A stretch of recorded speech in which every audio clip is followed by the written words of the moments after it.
전에 우리가 이제 평택에 단독 주택에 살던 때 일입니다. 아내가 걷는 방에 정리를 하러 들어갔다가 갑자기 막 비명을 크게 지르는 거예요. 놀라서 달려갔더니 천정에서 쥐가 뚝 떨어져 갖고 무척 놀란 겁니다. 그래서 아내를 위로한다고 이렇게 말했습니다. 여보, 저 쥐가 더 놀랬을 거야. 근데 그 아내가 두려움을 이길 수 있었던 것은 그 쥐를 잡고 나서였습니다. 사실 살다 보면은 정말 우리는 다양한 두려움들을 경험하게 됩니다. 그런데 어느 것 하나 만만한 것이 없습니다. 다 부딪힐 때마다 힘겹고 마음을 무너뜨리는 일들이 그렇게 수시로 다가오는지 마치 파도가 해변가에 밀려오듯이 그렇게 끊임없이 줄기차게 우리 삶의 현장에 달려듭니다. 때로는 뭐 두려움이 너무 커서 이제 죽을 것 같은, 이제 끝났다 싶을 정도의 그런 두려운 상황에 빠질 수도 있습니다. 그런데 우리는 두려움을 이길 수 있는 특별한 힘을 가진 사람들입니다. 그 힘이 무엇입니까? 하나님을 향한 절대 믿음입니다. 믿음으로 우리는 모든 두려움을 이겨낼 수 있다고 저는 믿습니다. 할렐루야. 그래서 존 메가더 목사는 이런 말을 했습니다. 사람이 고난을 대하는 것을 보면 그의 믿음이 살아있는지 죽어있는지, 그의 믿음이 진짜인지 가짜인지, 그의 믿음이 구원을 받을 만한 믿음인지 아닌지를 알 수 있다. 사실 오늘 본문 속에서 보면은 가나안 땅을 살폈던 10명의 정탐꾼들이 부정적인 보고를 했습니다.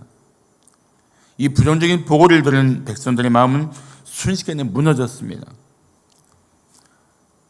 애굽을 떠나서 하나님이 주신 땅이라고 온 그 현장이 죽음의 땅이라는 말을 들은 순간에 얼마나 기가 막혔겠어요.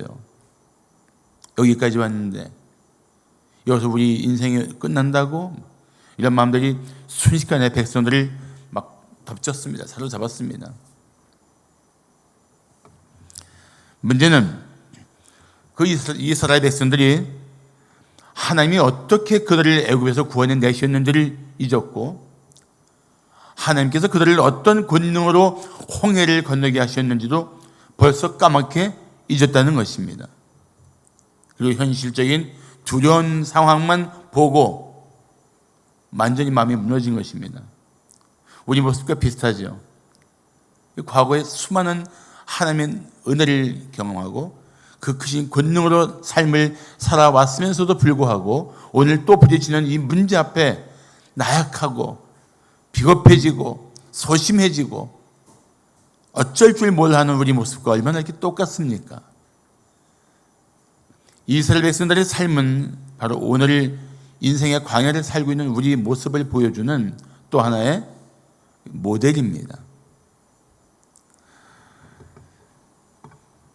그러다 보니까 믿음 없는 자들의 말에 한순간에 빠져갖고 그들은 큰 두려움에 빠졌습니다. 뭐든지 믿음 없는 말에 빠지면 하나님을 원망하고 불평하게 되고 또 지나치게 두려운 현실 속에서 갈팡질팡하게 되어 있습니다. 저는 오늘 본문에서 우리가 하나님을 믿는 사람으로서 이 두려운 상황을 어떻게 이겨낼 수 있는지를 함께 나누고자 합니다. 자, 두려운 상황을 이기려면 어떻게 해야 할까요? 첫째, 믿음 없는 생각을 버리고 하나님의 약속을 붙들어야 합니다. 따라합시다. 믿음 없는 생각을 버리고 하나님의 약속을 붙듭시다. 그게 두려운 상황을 이길 수 있는 첫 번째 성경적 교훈입니다. 자, 12명의 정탐꾼 중에 10명이니까 우리말로 하면 흔히 말하면 10중 8구예요. 그러니까 이건 뭐 과반수도 넘고 3분의 2도 넘는 숫자입니다. 영향을 줄 수 있는 숫자라는 얘기예요. 이 12명의 정탐꾼 중에 10명의 정탐꾼들은 믿음 없는 마음을 가지고 이렇게 보고했습니다. 우리가 능히 올라가서 그 백성을 치지 못하리라. 그들은 우리보다 강하니라. 그러자 이스라엘 백성들은 밤새도록 통곡하면서 이렇게 외쳤습니다. 우리가 애굽 땅에서 죽었거나 이 광야에서 죽었으면 좋았을 것을. 어찌하여 여호와가 우리를 그 땅으로 인도하여 칼에 쓰러지게 하려 하는가. 우리 처자가 사로잡히리니 애굽으로 돌아가는 것이 낫지 아니하랴. 전혀 이 백성에게서 하나님이 큰 능력으로 구원해 주신 백성다운 믿음을 볼 수가 없게 된 거예요. 어떻게 이렇게 한순간에 믿음 없이, 전 믿음이라고는 눈곱만큼도 없이 이렇게 믿음 없는 생각에 빠져들 수 있을까? 여러분, 현실의 두려움에 빠지면 가장 많이 하는 말이 뭔지 아십니까? 차라리 죽는 게 낫겠다. 차라리 그때 죽었으면 좋았겠다. 이런 한탄을 사람들은 참 쉽게 합니다. 지금 이 백성은 그렇잖아요. 차라리 애굽에서 죽었거나 차라리 광야에서 죽었거나 그게 낫지. 이게 여기까지 와서 저 안에 들어서 칼에 맞아 죽게 생겼다. 이런 말이에요. 그래서 삶이 살면서 차라리 죽는 게 낫겠다라는 푸념은, 탄식은 알고 보면 전혀 믿음 없는 생각인 것입니다. 믿음을 잃어버렸을 때 하는 그런 마음이에요. 그렇게 믿음을 잃으면 작은 고난 앞에서도 두려움을 느끼고 작은 문제 앞에서도 하나님 없는 사람처럼 말하고 행동합니다. 참 안타깝죠. 그래서 우리가 살면서 경계할 것은 믿음 없는 생각, 믿음 없는 소리예요. 우리 마음에 한순간에 팍 튀어오르다시피 나타나는 믿음 없는 생각들, 그 경계해야 합니다. 맥 놓고 있다가 듣는 믿음 없는 소리 경계해야 돼요. 왜 그런 줄 아십니까? 영향을 받거든요. 때로는 지나치게 심한 영향을 받게 되어 있습니다. 경계해야죠. 믿음 없는 생각을 버리고, 소극적인 겁니다. 적극적으로 어떻게 해야 되느냐? 하나님의 말씀을 붙들어야 돼요. 하나님의 말씀을. 하나님의 약속은 우리를 향해서 반드시 이루실 하나님의 강력한 뜻이고 의지입니다. 반드시 될 것입니다. 그래서 성도는 살면서 성도는 하나님의 약속을 붙들고 사는 사람들이라는 평가를 받아야 합니다. 학자들은 성경에 8,000가지가 넘는 약속이, 하나님의 약속이 있다고 말합니다. 그래서 성경을 우리는 흔히 약속의 책이라고 말합니다. 그래서 옛날 약속은 구약, 새로운 약속은 신약. 옛날에 구약에 있는 말씀들은 다 이루어졌고 이루어지고 있고, 신약의 약속들도 이루어졌고 이루어지고 있고, 마침내 하나도 빠짐없이 다 이루어질 때가 올 것입니다. 그 약속들을 붙들고 사는 게 성도들의 신앙의 방식이에요. 삶의 방식입니다. 하나님이 내게 주신 약속이 무엇인가? 받았습니까? 그럼 믿어야 돼요. 어떻게? 반드시 이루어질 것이다. 믿습니까? 그게 하나님의 약속을 붙들고 사는 성도의 자세인 것입니다. 하나님은 반드시 약속하신 대로 이루시는 분이십니다. 그래서 시편 33편 9절에 말씀하기를, 그가 하나님께서 말씀하심에 이루어졌으며 명령하심에 견고히 섰다고 말씀하고 있는 것입니다. 하나님은 12지파에서 각각 지휘관들을, 리더들을 뽑아서 가나안 땅을 정탐하게 하셨습니다. 민수기 13장 2절을 보시면 내가 이스라엘 자손에게 주는 가나안 땅을 정탐하라 하셨습니다. 줄지 모르는, 줄 수도 있는 그런 게 아니에요. 주기로 작정하신 땅, 내가 이스라엘 자손에게 주기로 이미 계획하고 뜻을 정한 이 땅을 정탐하라 그랬어요. 그러면은 그 땅이 어떤지, 어떻게 이 승리를 이룰 수 있는지를 보는 게 목적인데 실패한 거예요. 근데 이 하나님이 이스라엘 자손에게 가나안 땅을 주시겠다는 약속은 하나님이 모세를 부르실 때도 하신 말씀이에요. 자, 출애굽기 3장 8절을 보시면 내가는 하나님입니다. 하나님께서 직접 말씀하시는 거예요. 하나님이 말씀하시기를 내가 내려가서 그들을 이스라엘 백성들을 애굽의 손에서 건져내고 그들을 내가 사랑하는 이스라엘 백성들을 저 노예로 살고 있는 죽지 못해 살고 있는 저 불쌍한 영혼들을 그 땅에서 인도하여 아름답고 광대한 땅 젖과 꿀이 흐르는 땅 그것으로 데려가려 하노라. 그게 하나님의 계획이에요. 하나님은 가나안 땅을 정하시고 가나안 땅을 이스라엘 백성에게 주시려고 작정하시고 구원해내신 겁니다. 그렇게 하시고 나서 실제로 지금 가나안 땅 입구까지 인도하신 거예요. 그렇다면 이제 들어갈 일만 남았는데 그 목전에서 믿음 없는 소리에 빠져서 믿음 없는 사람들이 차라리 죽었으면 좋겠다고 지금 원망하고 푸념하고 있습니다. 그게 지금 본문에 나온 모습입니다. 물론 10명 중에 2사람 여호수아와 갈렙은 아름다운 땅이라고 외칩니다. 어떻게 같은 땅을 정탐하고 왔는데 그런 차이가 나타납니까? 그 이유는 간단합니다. 믿음으로 보았느냐? 현실적인 조건만 보았느냐? 그 차이예요. 믿음으로 보면 아름다운 땅이 되는데 믿음 없이 보면 죽음의 땅이 되는 것이 우리가 살아야 할 미래요 현실인 것입니다. 지금 여러분이 살고 있는 삶의 자리가 아름답다고 생각하십니까? 감사하고 있습니까? 기뻐하고 있습니까? 하나님이 나에게 이런 삶을 주신 것을 인해서 주님을 찬양하고 있습니까? 믿음으로 바라보고 살고 있다는 증거예요. 밤낮 죽겠다, 죽을 것 같다, 힘들다, 고통스럽다 이런 마음이 자꾸 듭니까? 그럼 믿음 없이 살고 있다는 증거예요. 구별이 되지 않습니까? 쉽게 구별할 수 있죠. 그게 어려운 거 아닙니다.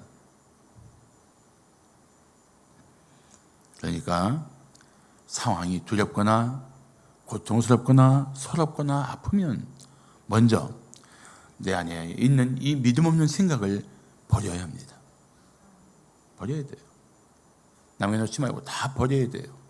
그리고 내 생에 주신 하나님의 약속을 다시 되새기고 붙들어야 합니다. 그러면 이겨낼 수 있는 신령한 힘이 반드시 생길 것입니다.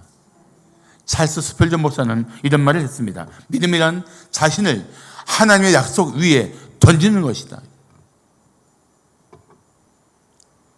우리는 지금 근거 없는 정신 승리를 외치는 게 아닙니다. 우리 삶에는 근거가 있어요. 붙들고 전부를 걸 만한 근거가 있습니다. 그게 뭐예요? 하나님의 약속입니다. 하나님의 말씀이에요. 약속하신 하나님이 뭐라 말씀하십니까? 두려워하지 말라.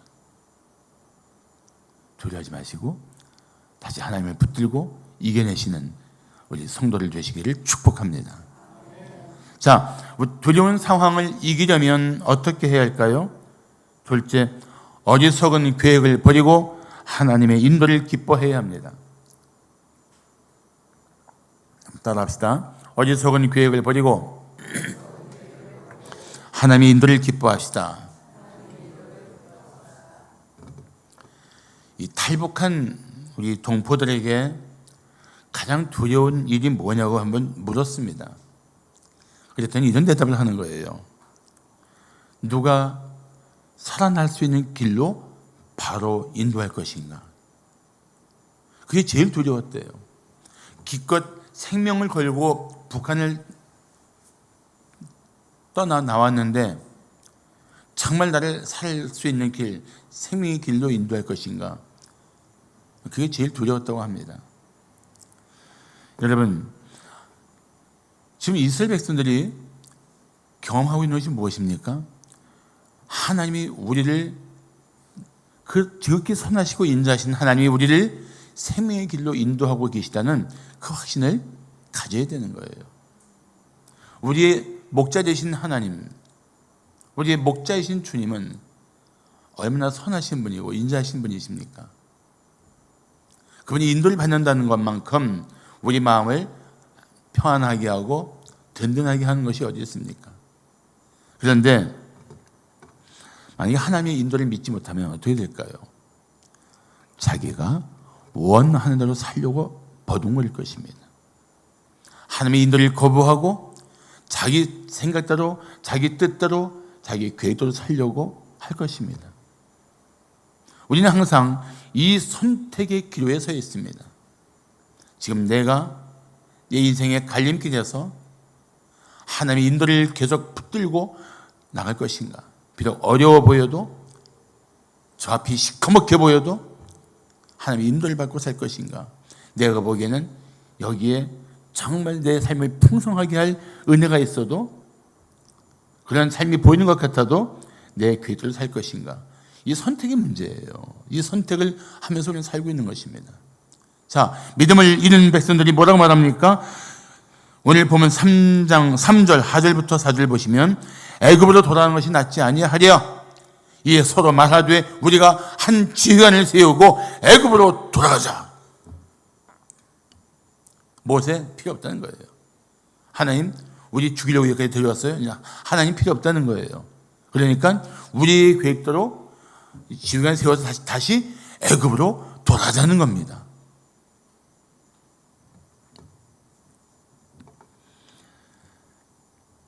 다시 애굽으로 돌아가서 노예로 살자는 말입니까? 어떻게 이런 말 할 수 있습니까? 하나님도 필요 없고 모세 같은 영적 지도자도 필요 없고 스스로 살 길을 찾겠다는 것입니다. 하나님의 인도를 거역하는 것입니다. 하나님의 사랑을 모욕하는 것입니다. 삶이 두려우면 이렇게 마음을 정하지 못하고 어떤 길이 최선인지를 알지 못한 채 방황하게 되어 있습니다. 그게 인생이에요.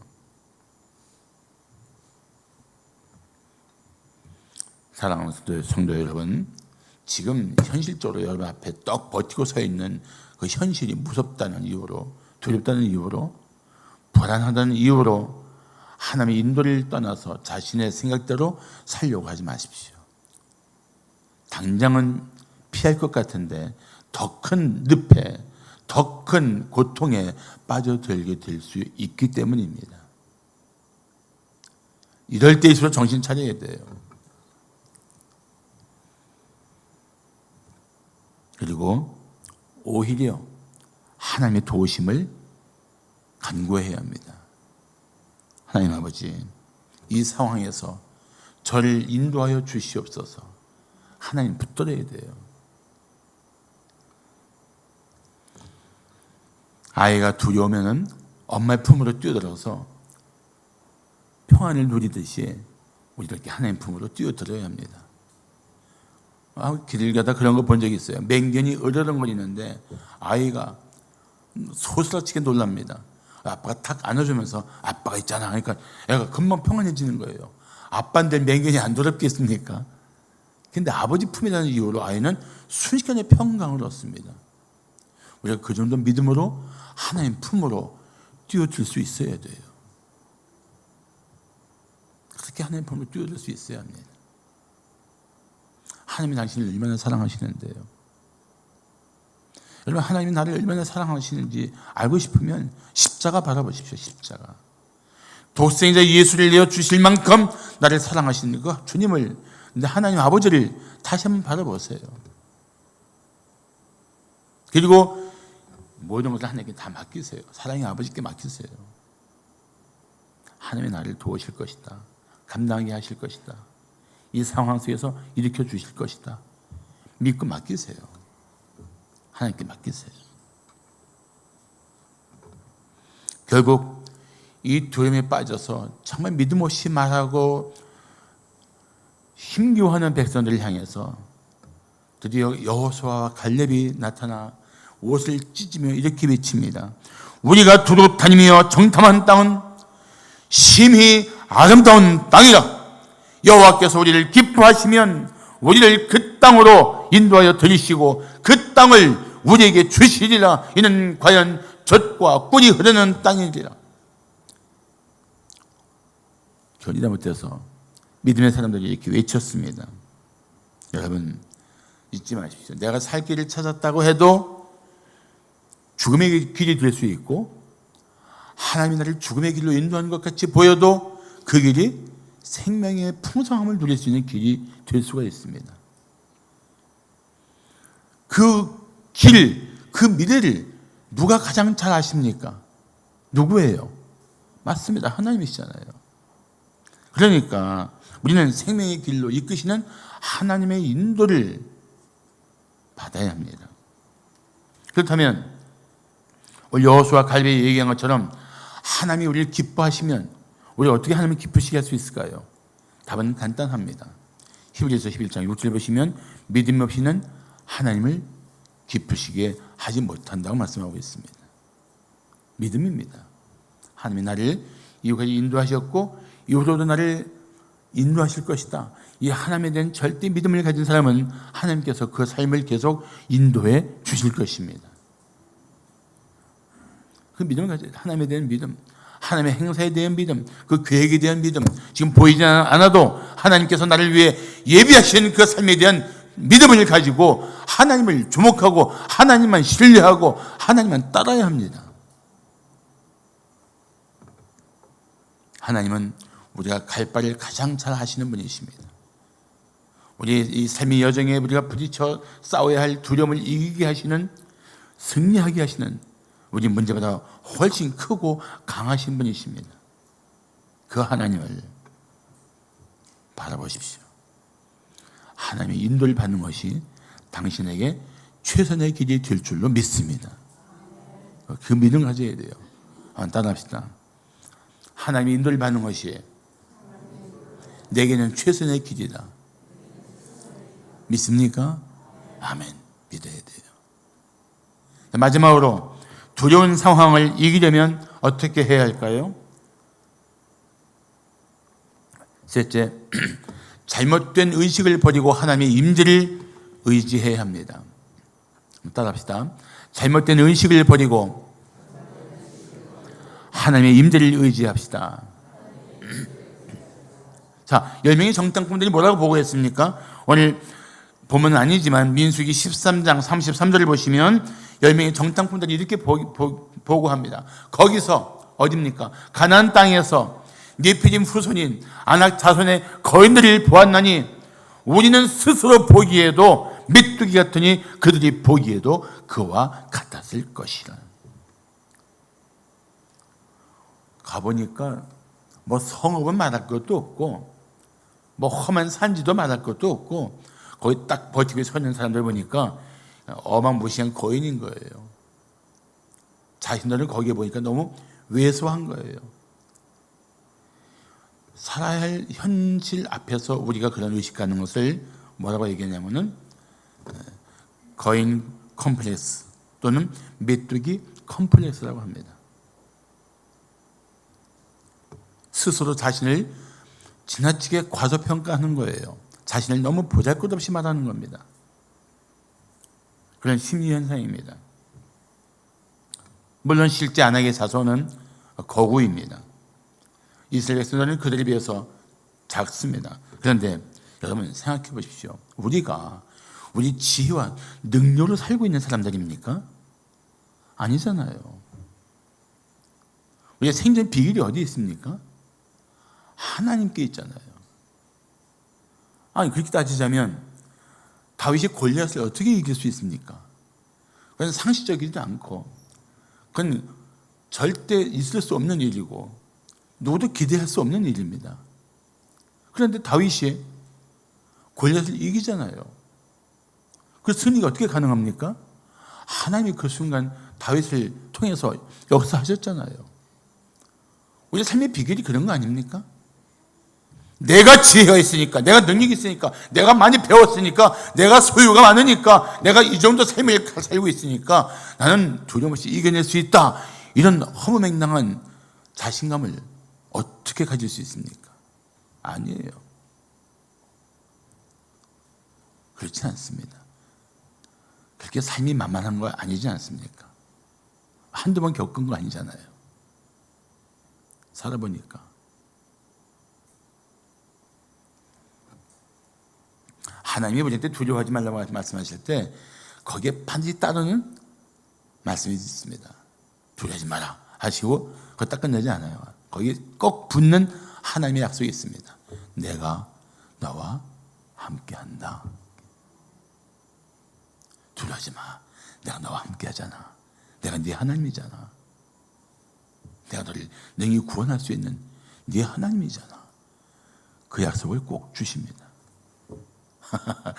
얼마나 놀라운 약속이에요. 두려워하지 마. 야, 내가 네 하나님인데, 내가 너와 함께하는데, 그 말씀하시는 거예요. 그래서 우리는 함께하시는 하나님을 의지하고 세상의 모든 두려움을 넉넉히 이겨낼 수 있는 하나님의 사람들입니다. 누가요? 우리가요.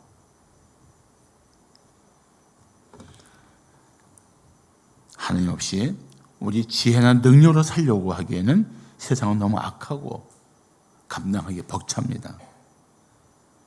정탐한 이 10명의 지휘관들이 겁을 집어먹은 것처럼 우리도 하나님 없이 살려고 하면 두려움에 빠질 수밖에 없는 그런 세상입니다. 그러나 여호수아와 갈렙의 외침을 다시 한번 들어보십시오. 9절을 보시면 다만 여호와를 거역하지는 말라. 또 그 땅 백성을 두려워하지 말라. 그들은 우리의 먹이랑 그들의 보호자는 그들에게서 떠났고 여호와는 우리와 함께 하시느니라. 그들을 두려워하지 말라. 이 짧은 동안에 두려워하지 말라고 2번 반복하고 외치고 있어요. 너희들이 계획을 세워서 다시 애굽으로 돌아가겠다고? 하나님 거역하지 마라. 그리고 다시 봐라. 그들 두려워할 상대가 아니야. 그들 보호자는 없어. 우리 하나님이 함께 하시잖아. 두려워하지 마라. 이게 얼마나 절박하고 간절하게 외쳤겠어요. 이 두려움에 빠진 백성들을 다시 믿음으로 일으켜 세우기 위해서 얼마나 몸부림쳐 외쳤겠어요.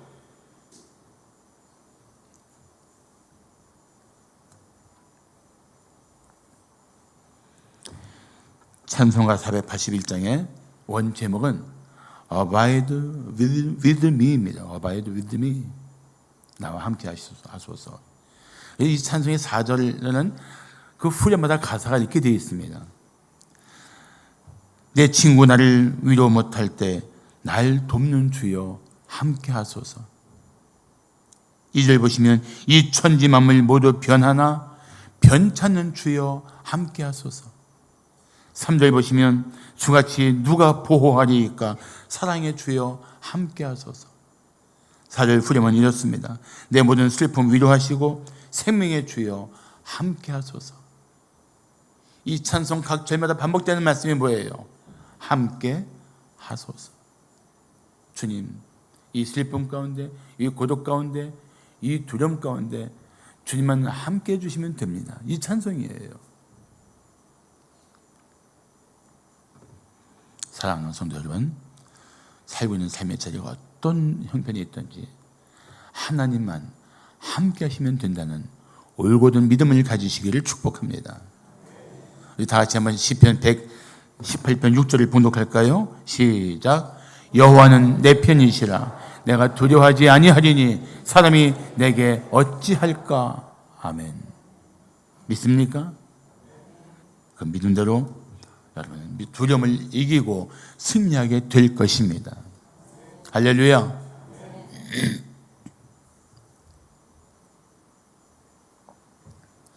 예수님의 뜻을 따라 갈릴리 호수 건너편에 가던 제자들이 갑자기 큰 풍랑이 일어나고 배가 뒤집히게 됐습니다.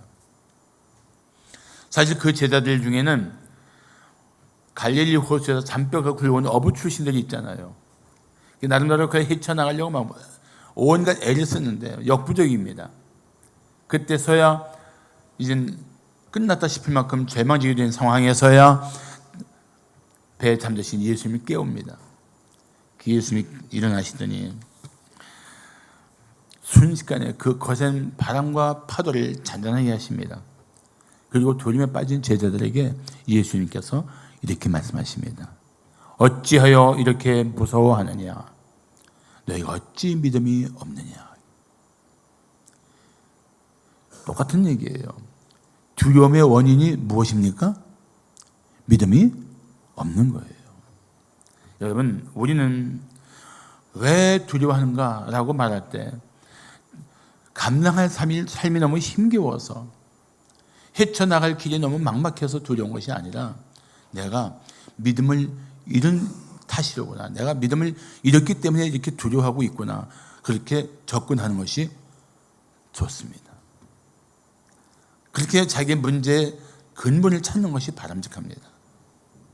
이 두려움의 상황이 문제가 아니라, 이 두려움을 주는 현실이 문제가 아니라 내가 그걸 이겨낼 수 있는 믿음이 없구나.